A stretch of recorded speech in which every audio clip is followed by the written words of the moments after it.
नमस्कार। कैसे हैं आप लोग। आज हम लोग बहुत महत्वपूर्ण टॉपिक का अध्ययन करेंगे जिसका नाम है मौलिक अधिकार, फंडामेंटल राइट्स। ये ऐसा अधिकार होता है जिसके बगैर व्यक्ति का सर्वांगीण विकास संभव ही नहीं है। आखिर ये फंडामेंटल राइट्स क्या होते हैं, इसका हम लोग अध्ययन करेंगे। ये विश्व में कब उद्भव हुआ, क्यों उद्भव हुआ और पूरे विश्व में कैसे इसका विस्तार हुआ। क्या प्राचीन काल में मूलाधिकार था, मध्यकाल में था, नहीं था तो क्यों नहीं था। भारतीय संविधान में कैसे प्रावधान किया गया, इसका भी हम लोग अध्ययन करेंगे।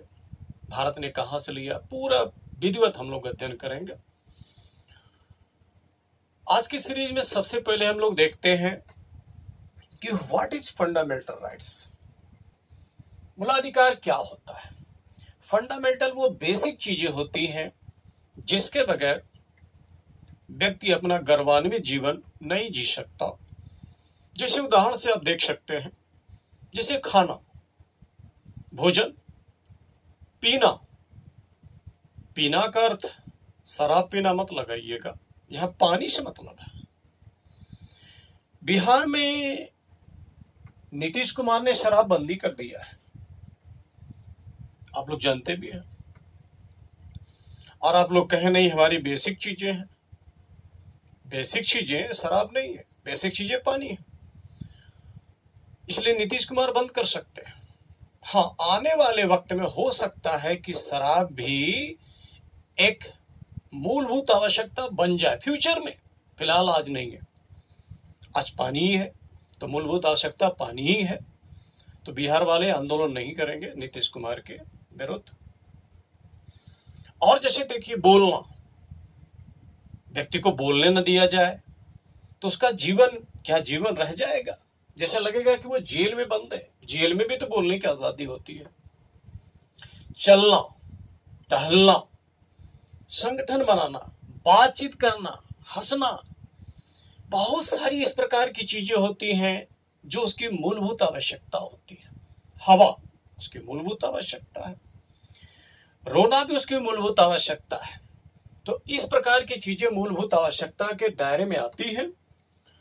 और ये मूलभूत आवश्यकता अगर कोई देश संविधान में स्थान दे दे, इस प्रकार का उसको वर्गीकृत कर दे, तो उन मूलभूत अधिकारों के वहां के व्यक्ति छीन नहीं सकते, वहां की सरकार भी नहीं छीन सकती। यहां तक कि वहां की विधान बनाने वाली संस्था भी सामान्यतः नहीं छीन सकती। अगर वो छीनती है तो न्यायपालिका उसका संरक्षण प्रदान करेगा। अब यह कि अलग अलग देश में मूलभूत आवश्यकताएं भी बदलती रहती हैं। सामान्यतः जो है वो इसी प्रकार की जो अभी हम लोगों ने देखा। हाँ, फ्यूचर में चल करके मूलभूत आवश्यकताओं में परिवर्तन हो सकता है। जैसे हो सकता है रीडिंग मूलभूत आवश्यकता में बिल्कुल आ जा, धीरे धीरे आ भी रहा है। अगर इंडियन के कॉन्सेप्ट से देखें तो आ भी चुका है। और हेल्थ भी आ जाएगा, इंटरटेनमेंट ये भी आ जाएगा, धीरे धीरे बढ़ता चला जाएगा। जैसे मूलभूत आवश्यकताएं बढ़ती चली जाएंगी, देश वाले अपने अपने हिसाब से अपने संविधान में उसको जोड़ते हुए चले जाएंगे। तो ये देखेंगे, सबसे पहले ये देखने का प्रयास करें कि ये मूलभूत आवश्यकता यानी मौलिक अधिकार कैसे उद्भव हुआ। पहले मूलाधिकार तो था ही नहीं, तो क्यों नहीं था, कब उद्भव हुआ। थोड़ा सा ऐतिहासिक परिप्रेक्ष्य में चलते हैं, तब हम लोगों को अच्छी तरीके से समझ में आएगा कि जो भारतीय संविधान में प्रावधान किया गया है। सबसे पहले प्राचीन में चलते हैं। प्राचीन काल में और मध्यकाल में राजा हुआ करते थे, राजा। और ये जो राजा हुआ करता था, सरकार की तीनों शक्तियां इस राजा में ही हुआ करती थी। सरकार के तीन अंग होते हैं, विधायिका, कार्यपालिका, न्यायपालिका। ये देखिए मैं यहां लिख दे रहा हूं, विधायिका जिसको इंग्लिश में लेजिस्लेचर बोलते हैं, कार्यपालिका जिसको इंग्लिश में एग्जीक्यूटिव बोलते हैं, और न्यायपालिका जिसको इंग्लिश में जुडिशरी बोला जाता है। अब देखिए, विधान इस देश के लिए कौन बना रहा है? राजा। और उस देश में कार्य का आदेश कौन दे रहा है? राजा। सही विधान बना कि नहीं, सारे सही कार्य हुआ कि नहीं, इसका फैसला कौन सुना रहा? राजा। इस प्रकार का क्या हुआ, पूरे के पूरे अधिकार यानी 100% जो अधिकार है, जो राइट है, वो किसके पास है? राजा के पास है। और इस प्रकार का कॉन्सेप्ट कहीं भी विद्यमान होगा तो ऐसा राजा प्रायः तानाशाह हो जाता है, डिक्टेटरशिप हो जाता है, क्योंकि शक्ति मनुष्य को भ्रष्ट बनाती है और पूर्ण शक्ति पूर्ण रूप से भ्रष्ट बनाती है। और ये कंसेप्ट लगभग पूरे विश्व में विद्यमान था और ये मध्यकाल तक चला है, कुछ हद तक आज भी विश्व में है। सब हम लोग का क्लियर हो जाएगा। तो सबसे पहले देखते हैं कि इस कंसेप्ट में जो प्रजा है, जो जनता है, जो नागरिक, जो इंसान, वो कहाँ है। जब पूरे के पूरे अधिकार राजा के पास है तो जो यहाँ प्रजा है, तो प्रजा के पास क्या है? केवल कर्तव्य है। प्रजा क्या हो जाती है? दास हो जाती है। प्रजा क्या है? गुलाम है। ये देखिए, क्या इसके पास मूलभूत अधिकार है? नहीं है। ये दास है, केवल गुलाम है, इसके पास अधिकार नहीं, केवल कर्तव्य है इसके पास। समस्त अधिकार किसके पास? राजा के पास था। अगर हम व्यवहारिक दृष्टिकोण से देखें, आप लोग अध्ययन भी किए होंगे कि प्राचीन काल में बाल विवाह विद्यमान था, मध्यकाल तक चला है। क्या कभी गौर किए हैं कि बाल विवाह क्यों विद्यमान था? अगर इस तस्वीर की तरफ देखें तो अच्छी तरीके से समझ में आ जाएगा। ये राजा तानाशाह है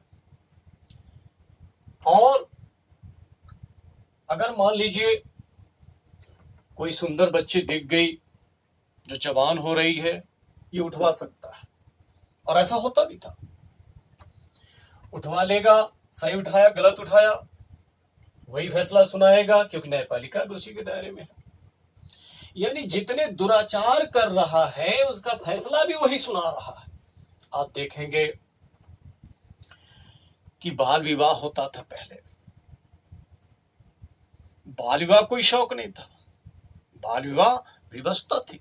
महिलाएं घर से बाहर नहीं निकल सकती थी, शौक नहीं था, व्यवस्था थी। आज की महिलाएं देखिए बाहर निकल रही हैं। यहां पर व्यवस्था, बस बहुत सी चीजें ऐसी थी जो प्रचलन में आ गई थी। घूंघट एक व्यवस्था थी, यानी व्यक्ति पूरी तरीके से अपने आप को दास महसूस करता था और महसूस क्या करता था, वो रहता ही था, लेकिन उसमें घुटन महसूस करता था, इसे मुक्ति चाह रहा था, लेकिन वो कर नहीं सकता था, हिम्मत नहीं होती थी। इस प्रकार से पूरे विश्व में विद्यमान था। पूरे विश्व की तस्वीर दो जगह से बदलती है, गौर करेंगे। एक तो ब्रिटेन से बदलती है और दूसरा फ्रांस से बदलती है। कैसे बदलती है? सबसे पहले हम लोग ब्रिटेन की तरफ चलते हैं। ब्रिटेन में भी राजा होते थे और ब्रिटेन में भी इसी प्रकार का कॉन्सेप्ट विद्यमान था और ब्रिटेन में जमींदार भी हुआ करते थे। जमींदार, तो यहां देखिएगा, ये राजा किंग है और जो जमींदार हुआ करते थे, जमींदारों का एक संगठन होता था जिसको बोला जाता था बैरन। बैरन बोलते थे, बैरन, जमींदारों का संगठन। इनको सामंत भी बोल सकते हैं, सामंत, यानी सामंतों का जो संगठन था उसी को बैरन बोलते थे। और 100% यानी पूरी तरीके से अधिकार किसके पास, राइट किसके पास? राजा के पास हुआ करता था। जमींदार भी राजा का अधीन हुआ करते थे, सामंत उसी को बोलते, वो भी राजा का अधीन हुआ करते थे। अब जो ही प्रजा, जब सामंत राजा के अधीन है तो प्रजा भी अधीन रहेगी। इस तरह लंबे समय तक चलता रहा। एक नाम आता है जान, यानी राजा जान हुआ करते थे और ये और तानाशाही बढ़ा दिए, जबरदस्ती लगान बढ़ा देते थे, नए नए टैक्स लगा देते थे, जिससे क्या है, सामंत भी प्रभावित होता था, प्रजा भी प्रभावित होती थी। अब यहां देखिएगा, जान से सामंत भी रुष्ट हो गया, प्रजा भी रुष्ट हो गई। इस तरीके से क्या किया, सामंतों ने सोचा कि राजा हम लोग बहुत परेशान करता है, क्यों नहीं ऐसा किया जाए कि राजा की शक्ति को छीन लिया जाए? वो तभी संभव है जब प्रजा को साथ ले ले। तो बैरन ने क्या किया, प्रजा को समझा दिया कि हम लोग राजा के विरुद्ध आंदोलन करेंगे, आप लोग साथ दीजिए और आपके अधिकारों की भी मुक्ति मिलेगी, अधिकार मिलेंगे। और आप लोग का, आप तो लोग गुलाम है, आप लोग तो दास है। यहां क्या हो सकते हैं? आजाद हो सकते हैं। और आजादी किसको प्यारी नहीं है? चाहे वो मनुष्य जगत का प्राणी हो, चाहे जीव जगत का प्राणी हो, सबको आजादी पसंद है। बहुत से लोग ऐसे होते हैं, तोता को बंद करके पिंजरे में मिट्ठू मिट्ठू बुलवाते हैं, वो गाली देते हैं। आपके जीवन को बंद करके देखा जाए तो समझ में आएगा। कई बार तो लगता है कि ऐसे लोग मानव है ही नहीं, मानसिक रूप से क्या है, विकृत है। खैर यहाँ ये लोग आजाद होना चाहते, क्योंकि ये लोग क्या थे? ये दास थे, ये लोग गुलाम थे, एक प्रकार से आजादी चाहते थे।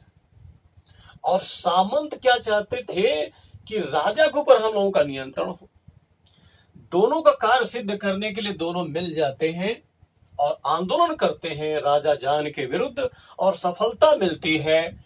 और 1215 अधिकार पत्र का निर्माण होता है। अधिकार पत्र जिसको बोला जाता है मैग्ना कार्टा।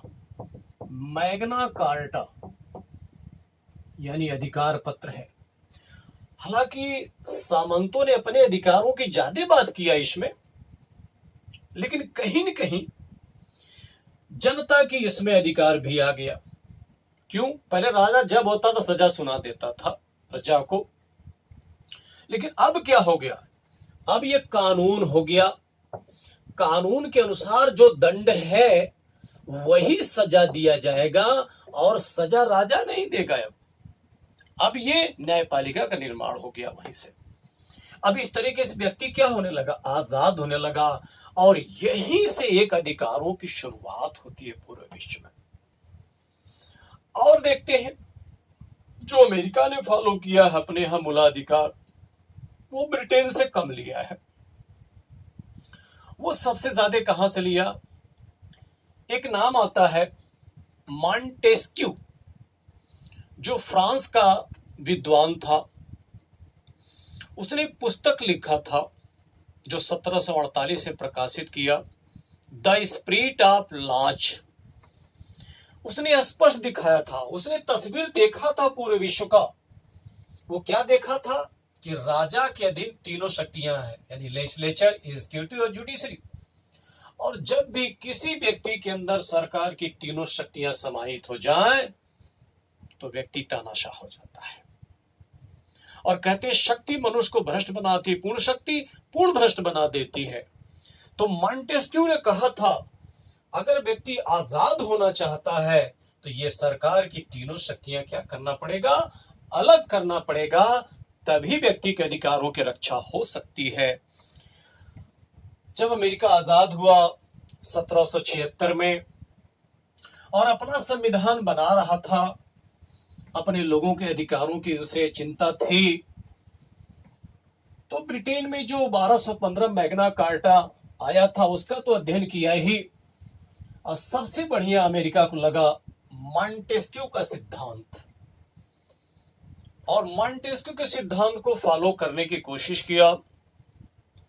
और कैसे कोशिश किया देखते हैं, और किस प्रकार से विश्व के लिए एक मार्ग प्रशस्त किया। यहां पर आते हैं विधायिका, कार्यपालिका, न्यायपालिका। अगर अमेरिका देखते हैं तो हाउस ऑफ रिप्रेजेंटेटिव और सीनेट और ये प्रेसिडेंट, इन तीनों को मिला दिया जाता है तो कांग्रेस बोला जाता है, कांग्रेस। और इसी को हम लोग विधायिका बोलते हैं, लेजिस्लेचर बोलते हैं। भारत की बात करेंगे तो संसद हो जाएगा, पार्लियामेंट हो जाएगा। इसको विधायिका लेजिस्लेचर बोला जाता है। और ये देखिए ये एग्जीक्यूटिव है, इसको कार्यपालिका बोला जाता है, कार्यपालिका। ये देखिए और ये न्यायपालिका, जुडिशरी, जुडिशरी, यहां देखिएगा, यहां सरकार की तीनों शक्तियां अलग अलग हो गई। अमेरिका में कैसे, यानी कार्यपालिका के सदस्य विधायिका में से नहीं आते हैं और न्यायपालिका में विधायिका कार्यपालिका में से कहीं सदस्य नहीं आते हैं। यानी तीनों जो अंग देख रहे हैं हम लोग, किसके, सरकार के जो अंग देख रहे हैं, सरकार के 3 अंग होते हैं और तीनों एक दूसरे से क्या है, पृथक है। यही मॉन्टेस्क्यू ने सिद्धांत दिया था द स्पिरिट ऑफ लॉज में, सेपरेशन ऑफ पावर्स। ये बहुत बार सवाल पूछे गए हैं, शक्ति पृथक्करण का सिद्धांत, इसको समझे रहिएगा। तो शक्ति पृथक्करण सिद्धांत मॉन्टेस्क्यू ने दिया, और उसको सबसे पहले अप्लाइड कौन करता है, अमेरिकी संविधान में। जब संविधान लागू हो गया 1789 में, तो इस प्रकार का प्रावधान आ गया। यह देखिएगा, विधायिका कार्यपालिका न्यायपालिका अलग हो गई।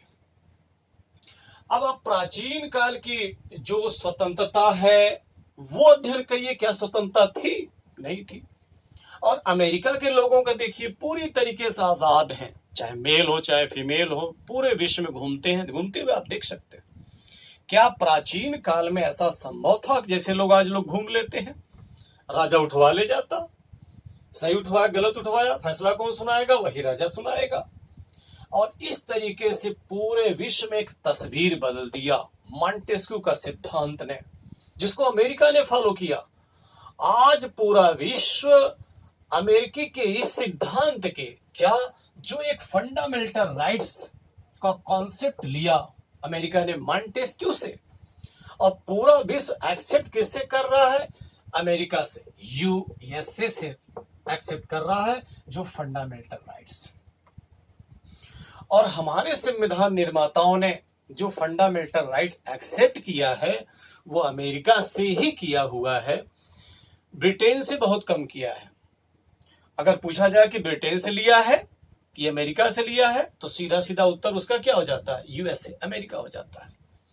हालांकि कई बार सवाल पूछे गए हैं, भारतीय संविधान के किस भाग को मैग्ना कार्टा से तुलना किया जाता है, तो याद रखेंगे फंडामेंटल राइट्स भारतीय संविधान भाग 3 है, अर्थात भाग 3 को मैग्ना कार्टा से तुलना किया जाता है। मैग्ना कार्टा अधिकार पत्र था ब्रिटेन में, और हमारे यहाँ भाग 3 क्या है, मूलाधिकार है, तो तुलना की है। तो बहुत बार सवाल पूछे गए हैं, लेकिन जब भी पूछा जाएगा फंडामेंटल राइट्स हम लोगों ने कहां से लिया है, that is belongs to USA से लिया गया है।